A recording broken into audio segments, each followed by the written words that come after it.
Hello friends, स्वागत है आपका आज की इंटरेस्टिंग रिएक्शन वीडियो में।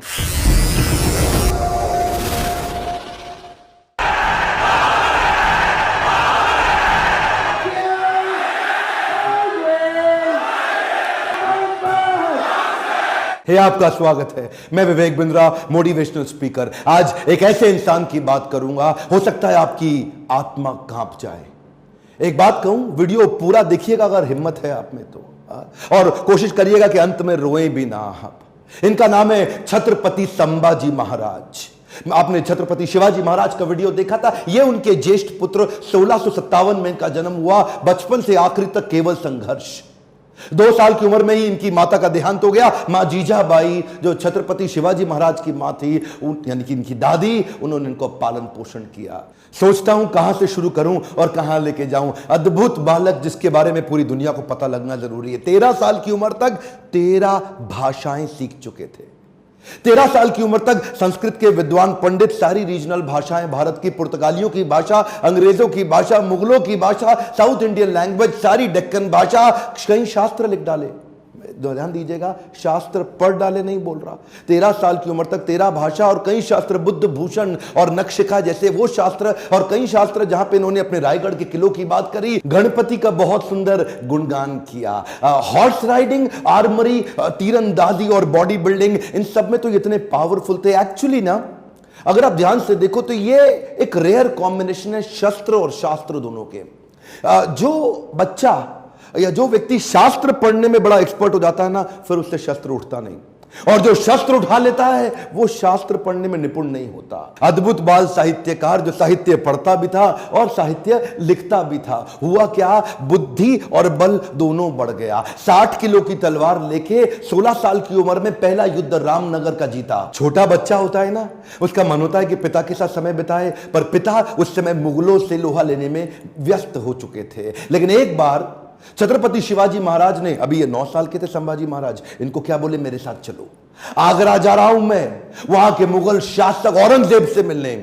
और घोड़े में बिठा के 1250 किलोमीटर, ध्यान दीजिएगा, घोड़े में 1250 किलोमीटर 9 साल का बच्चा पिता के साथ पीछे बैठ करके पहुंच गया आगरा। आगरा में क्या हुआ ये देख के हैरान हो गया, छोटा सा बच्चा। वहां मुगल सल्तनत के राजा उस समय जापना क्या किया, इनकी पहले तो बेइज्जती करी, उसके बाद इनको कारागृह में बंदी बना लिया। ये बच्चा घबराता नहीं था, ये करेज इतना था कि वहीं बैठ के सोचने लगा, कैसे निकलूं, कैसे पिता को निकालूं, कैसे निकलूं। पहले तो पिता को बाहर निकाला, कुछ दिनों के बाद खुद भी वहां से गायब हो गया, रायगढ़ पहुंच गया। 10 साल की उम्र में इसको महाराज ऑफ आमेर के पास भेज दिया गया कि कैसे पॉलिटिकल अलायंसेस को और समझ सकें। यही 2 इंसिडेंट इसके लिए बहुत हो गए थे कि कैसे ये समझे, और उसके बाद तैयारी करने लगा। हर सफल शासक के पास कोई ना कोई बुद्धिमान सलाहकार जरूर रहता है।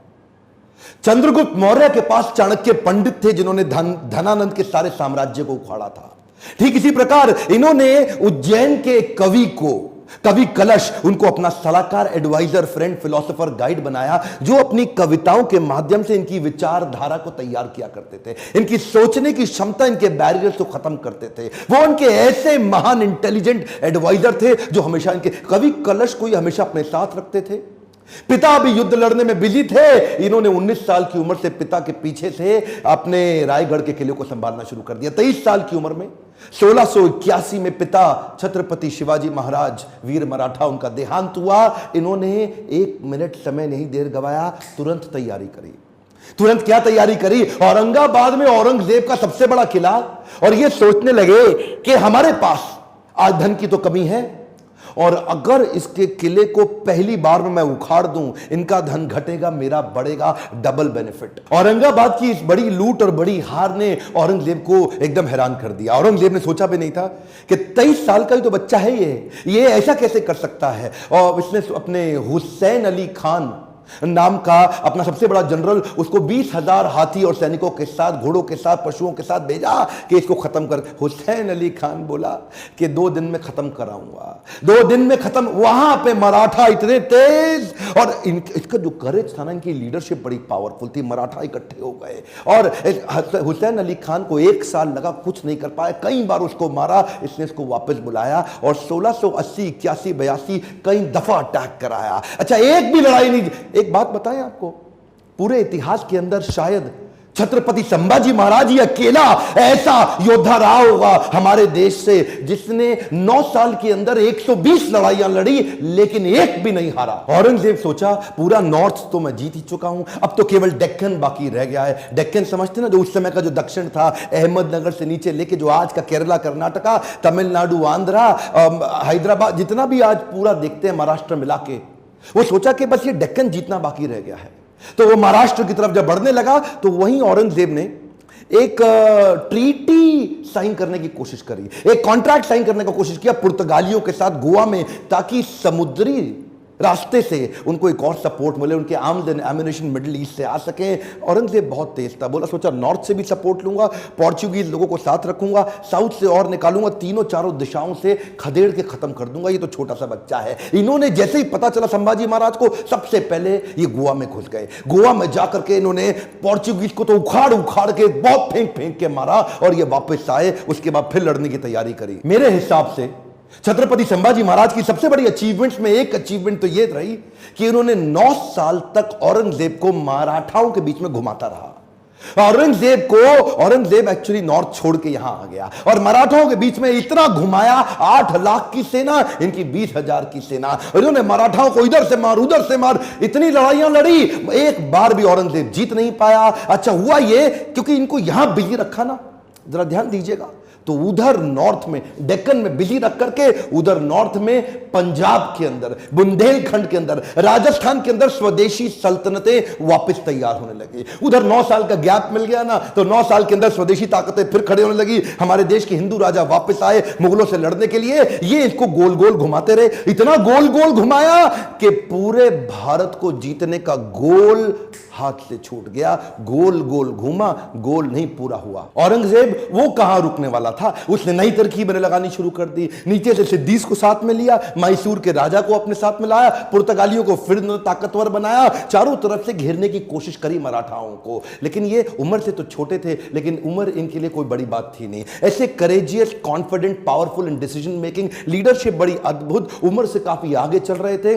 इनोवेशंस बिल्ड करने शुरू कर दिए। क्योंकि धन पैसा कम था तो उन्होंने क्या किया, अपने इलाके के सारे मोचियों को और दर्जियों को इकट्ठा किया। उनको बोला आओ पेड़ से ना रबड़ का कपड़ा बनाओ निकाल करके, और लकड़ी की छालों को निकाल के तीर बनाओ, रबड़ के कपड़े को उसके आगे लपेट दो, एक तरफ तेल लगाओ दूसरी तरफ बारूद लगाओ। रबड़ का कपड़ा जल्दी जलता नहीं है, और तेल जला करके तीर को छोड़ दो, जैसे ही जाके निशाने पर टकराएगा उसका जो गन पाउडर है, बारूद, वो विस्फोट करेगा, भयंकर तबाही मचाएगा। नए नए इनोवेशंस लेके आए। मैं बोल रहा हूं ना, बुद्धि से बहुत तेज थे। औरंगजेब को भी तो मानना पड़ेगा ना। हाँ, हारते थे, मार खाते थे, फिर खड़े हो जाते थे लड़ने को, हारते थे, मार खाते थे, फिर खड़े हो जाते थे, और अकेले नहीं लड़ते थे, लोगों को साथ में लेके मराठाओं को घेरने में। ये चिक्कादेव राय नाम का एक राजा था जो इनके साथ पूरी तरह मिल चुका था। इसने क्या किया, छत्रपति संभाजी महाराज ये सबको बोल दिए, एक ने भी अगर औरंगजेब के धर्म परिवर्तन के मिशन में मदद करी, उखाड़ के सारी नस्लें खत्म कर दूंगा, बर्बाद कर दूंगा। मराठा हूं मैं, अपने देश के लिए काम करता हूं। और वो चिक्कादेव राय के बाद पुर्तगालियों को और सिद्धियों सबको खत्म करते चले गए। सबसे एक बात ना औरंगजेब के समझ में आ गई कि ये जो लड़का है ना, इसको मार नहीं सकते, इसको हरा नहीं सकते। संभाजी राजे भोसले 9 साल तक इनको पीटते रहे, मारते रहे। समझ में आ गया औरंगजेब इसको नहीं हरा सकते, सामने से तो नहीं लड़ सकते, कुछ और क्यों ना करे। और वहीं इनके जो साले साहब थे ना, जो इनकी पत्नी के भाई, संभाजी राजे भोसले की पत्नी के भाई, वो उनको इन्होंने वेतनदारी देने से मना किया, इसकी खबर लग गई। तो वही 1689 का समय गनोजी शिर्के ने इनको ये एक ना किसी गुप्त मीटिंग के लिए अपने पार्टनर जो उनके कवि कलश, उनके साथ कहीं गए थे संगमेश्वर में।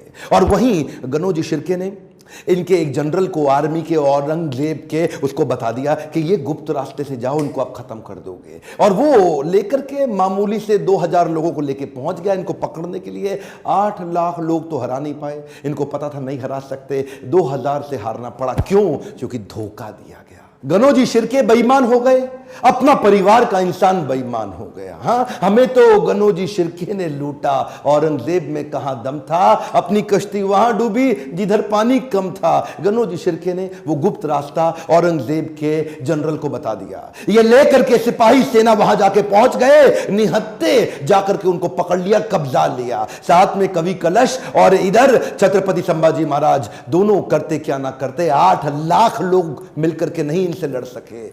चोरी से इनको जाके पकड़ लिया। औरंगजेब अंदर तक खुन्नस खाया हुआ था संभाजी महाराज से। कवि कलश संभाजी महाराज को लेके ऊंट से उल्टा टांग दिया, उल्टा टांग के पूरे शहर में घुमाया, बहुत मारा पीटा, लोगों को बोला इन पे मूत्र त्यागो, इनको मारो, पत्थर फेंको। उसके बाद बुला के बोला 3 प्रश्न, मराठा किंगडम मेरे हवाले कर दो, ट्रिब्यूटरी प्रिंस बना दूंगा, जो सोना गहना छुपाया चोरी किया है मुझको वापस कर दो, और किसने तुम्हारी मदद करी उसका नाम बताओ, तीसरा अपना धर्म परिवर्तन कर लो। ये 3 काम कर लो, आज ही जीवित बचोगे और मेरे साथ रहोगे, ताकतवर बना दूंगा तुमको। संभाजी महाराज और कवि कलश की आंखों में इतना सा भी डर नहीं था। उसको बोले कि मैं मराठाओं की जमीन तुम्हारे नाम नहीं करूंगा, अपने धर्म का बलिदान नहीं करूंगा, 1000 बार मारो, अगली बार फिर जन्म लूंगा, अपने ही धर्म में लूंगा। रुका नहीं औरंगजेब। इन दोनों ने अन्न जल का त्याग कर दिया और शरीर को लेकर सुन्न हो गए। वो उनके नाखून उखाड़ते चले गए, आंखों में मिर्चियां डालते चले गए। उसके बाद जलती सलाखें लेके आंखों में डालते वक्त फिर पूछा, उसको भी डाल दिया। ये बोले नहीं कुछ भी, ये शांत खड़े रहे। पीड़ा बहुत हुई लेकिन ये नहीं बोले हमको छोड़ दो, माफ कर दो। उंगलियां काटनी शुरू करी, पांव की काटी, पांव काटे, हाथ काट दिए, बालों को उखाड़ दिया, वो हाल किया। उसके बाद धीरे धीरे खाल उतारने लगे। हर बार पूछते थे 3 प्रश्न, अपना धन दे दो, जमीन दे दो और धर्म परिवर्तन कर लो। ये सुन्न खड़े रहे वहां पे। ये दर्दनाक सिलसिला 40 दिन तक चलता रहा। औरंगजेब रोज शाम को आके उनसे पूछता था, बता दो बता दो, और आखिरी में बोला कि मैं तुम्हारे आगे हार मान गया, मेरी 4 संतानें, अगर मेरा एक भी बेटा तेरे जैसा होता ना संभाजी महाराज, पूरे देश को मुगल सल्तनत बना देता, इस देश को, भारतवर्ष को मुगल सल्तनत बना देता। तेरे आगे मैं हार मान गया। काट डालो उसका शरीर, काट डालो उसका शरीर। टुकड़े टुकड़े कर दिए उनके, वाघ नख लेके छोटे छोटे टुकड़े करके उनको बोला नदी के पास फेंक दो। समस्त मुगल राजाओं में औरंगजेब एक अमानवीय, इनह्यूमन राजा था। बहरहाल मौका मिल गया सारे मराठाओं को एक होने का। उन्होंने शरीर के टुकड़े उठाए शंभूजी महाराज के, उनको सिल के उनका अंतिम संस्कार किया। लेकिन अब हर घर महल बन गया, हर औरत सेना में आ गई, हर पत्ता तीर बन गया। देश धर्म पर मिटने वाला शेर शिवा का छावा था। महापराक्रमी, परम प्रतापी एक ही शंभू राजा था। सारी मराठा कम्युनिटी एक हो गई और उसके बाद दोबारा युद्ध छेड़ा गया। खत्म हो गया दक्कन का सुल्तान बनने का उसका सपना।